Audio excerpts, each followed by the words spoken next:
ഏതാണ്ടൊരു 19,950 അല്ലേ, വിവിധ ഡിവിഷനുകളും വാർഡുകളും എല്ലാം കൂടി ചേർന്ന് വരുമ്പോഴത്തേക്ക് കേരളത്തിൽ അത്തരത്തിൽ 1200ഓളം ഈ നമ്മുടെ ഗ്രാമപഞ്ചായത്ത്, ബ്ലോക്ക് പഞ്ചായത്ത്, ജില്ലാ പഞ്ചായത്ത്, പിന്നെ മുനിസിപ്പാലിറ്റികൾ, കോർപ്പറേഷനുകൾ, നഗരസഭകൾ, തിരുവനന്തപുരം ഉൾപ്പെടെ ഗ്രാമപഞ്ചായത്തുകളിൽ എൻ്റെ കയ്യിലുള്ള കണക്കനുസരിച്ചാണെങ്കിൽ 17,337 വാർഡുകൾ, ബ്ലോക്ക് പഞ്ചായത്തിൽ 2,080 വാർഡുകൾ, ജില്ലാ പഞ്ചായത്തുകളിൽ 331 ഡിവിഷനുകൾ, മുനിസിപ്പാലിറ്റികൾ 3,113 വാർഡുകൾ, കോർപ്പറേഷനുകളിലായി 414 വാർഡുകൾ. ഇതാണ് എൻ്റെ കയ്യിലുള്ളൊരു ഏകദേശ കണക്ക്. ചെറിയ ഒരു പക്ഷേ വർധനവായിരിക്കാം ഉണ്ടാവുക.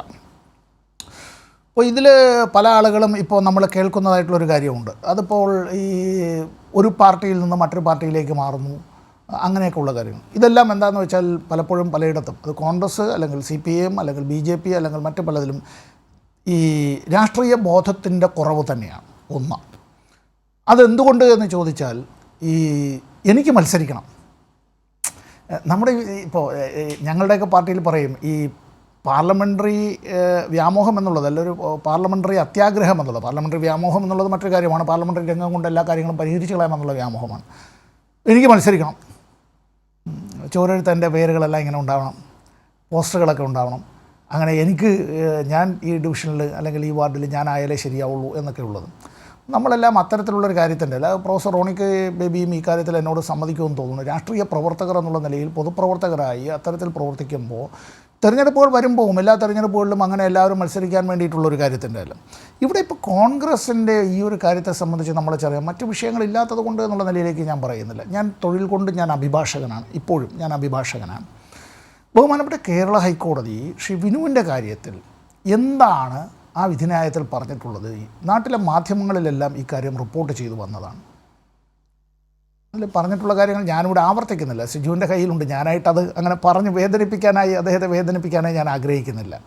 ഹർജി തള്ളി എന്നുള്ളതല്ല വിഷയം.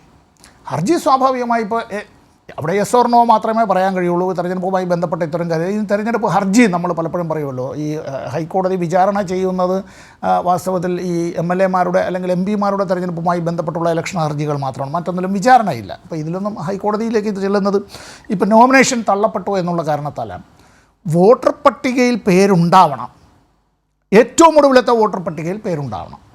ആ വോട്ടർ പട്ടികയിൽ പേരുള്ളതും ആ അഡ്രസ്സും അത്തരം കാര്യങ്ങൾ വെച്ചുകൊണ്ടാണ് ഇത് തെരഞ്ഞെടുപ്പ് കമ്മീഷൻ ഇക്കാര്യത്തെ സംബന്ധിച്ചുള്ളത്. തെരഞ്ഞെടുപ്പ് കമ്മീഷനിൽ എപ്പോഴും ഞാൻ മത്സരിച്ചിട്ടുള്ള തെരഞ്ഞെടുപ്പുകളിലും അതെ, ഇപ്പോഴും നമ്മൾ ഈ തെരഞ്ഞെടുപ്പുമായി ബന്ധപ്പെട്ടുള്ള റിട്ടേണിംഗ് ഓഫീസർമാരും അത്തരത്തിലുള്ളവരും പറയും, ഞങ്ങളെ നിയോഗിച്ചിട്ടുള്ളത് സമർപ്പിക്കപ്പെടുന്ന ഈ നാമനിർദ്ദേശ പത്രികകൾ അതെല്ലാം തള്ളിക്കളയാനല്ല. പണ്ട് കാലത്ത് ഇപ്പോൾ ശ്രീ സജീവനും അതുപോലെ തന്നെ പ്രൊഫസർ റോണിയും ഞാനും എല്ലാം പഠിക്കുന്ന കാലത്തൊക്കെ ഈ സ്കൂളുകളിലുള്ളൊരു കാര്യം കുട്ടികൾക്ക് എന്തറിയില്ല എന്നുള്ളത്, മാർക്ക് എങ്ങനെ നൽകാതിരിക്കാം എന്നുള്ളതൊക്കെയാണ് പണ്ട് കാലത്ത്. ഇതങ്ങനെയല്ല. കുട്ടികൾക്ക് എന്തൊക്കെ അറിയാം എന്നുള്ളത് അത് കുറച്ചുകൂടി സഹായകമായ നിലയിൽ കുട്ടികൾക്ക് മാർക്ക് അങ്ങനെ നൽകുന്ന നിലയിൽ, അല്ല കുട്ടികൾക്ക് അറിഞ്ഞുകൂടാത്തത് എന്നുള്ള നിലയിലേക്ക് നെഗറ്റീവായിട്ടാണ് ആ പണ്ട് കാലത്ത് പലപ്പോഴും എടുത്തിരുന്നതെങ്കിൽ അതിന് മാറ്റം വന്നു. അപ്പോൾ ഭരണാധികാരിയുടെ ജോലി എന്താണ്? ചെറിയ പിശകുകൾ എന്തെങ്കിലും ഉണ്ടെങ്കിൽ ആ ചെറിയ പിശകുകൾ തിരുത്താനായുള്ള അവസരം കൊടുത്തുകൊണ്ട് ആ കാര്യത്തിൽ പരമാവധി, കാരണം ഇത് തെരഞ്ഞെടുപ്പാണ്, വോട്ടവകാശം എന്നുള്ളത് അതുപോലെ തന്നെ ഈ തെരഞ്ഞെടുപ്പ് ജനാധിപത്യ പ്രക്രിയയുടെ അനിവാര്യ ഭാഗമാണ്. ആ ഒരു സ്ഥാനാർത്ഥിയെ അങ്ങനെ തള്ളിക്കളയേണ്ടതായിട്ടില്ല. എന്നാൽ വോട്ടർ പട്ടികയിൽ പേരില്ലെങ്കിലോ?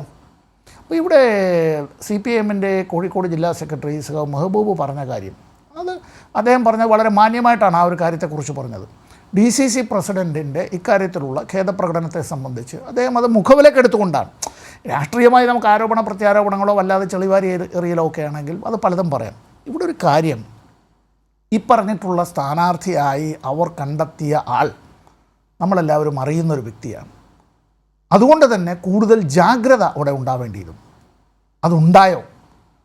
മേയർ സ്ഥാനാർത്ഥിയാണ് എന്ന് CPM അങ്ങനെ ഒരിടത്ത് മേയർ സ്ഥാനാർത്ഥിയാണ് ഇന്നാരെന്ന് പറഞ്ഞിട്ട് അങ്ങനെ ഒരു പ്രഖ്യാപനമൊന്നും മുമ്പ് നടത്താറില്ല, ഇപ്പോഴും നടത്താറില്ല. അങ്ങനെ മേയർ സ്ഥാനാർത്ഥിയാണെന്ന് പറയാറില്ല. പല മാധ്യമങ്ങളും പല കാര്യങ്ങളും പറയാം. അതിപ്പോൾ മാധ്യമങ്ങൾ പറയുന്നതിന് നമുക്കൊന്നും ചെയ്യാൻ പറ്റില്ല. കേരളത്തിലെ ചില വർത്തമാന പത്രങ്ങൾ എല്ലാ ദിവസവും വായിക്കുകയാണെങ്കിൽ ഇപ്പോൾ പലരും പറയാറുള്ളൊരു കാര്യമുണ്ട്, എല്ലാ ദിവസവും മദ്യപിക്കണ്ട, കാരണം ആ വർത്തമാന പത്രം വായിച്ചാൽ മതി.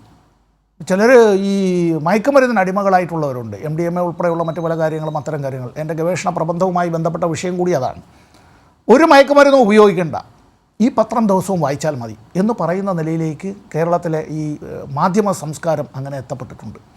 അവരെന്തോ പറയട്ടെ, കോൺഗ്രസ് ഈ കാര്യത്തിൽ അദ്ദേഹത്തെ വാസ്തവത്തിൽ അപമാനിക്കുന്ന നിലയിലേക്കല്ലേ എത്തിച്ചത്? അല്ലേ?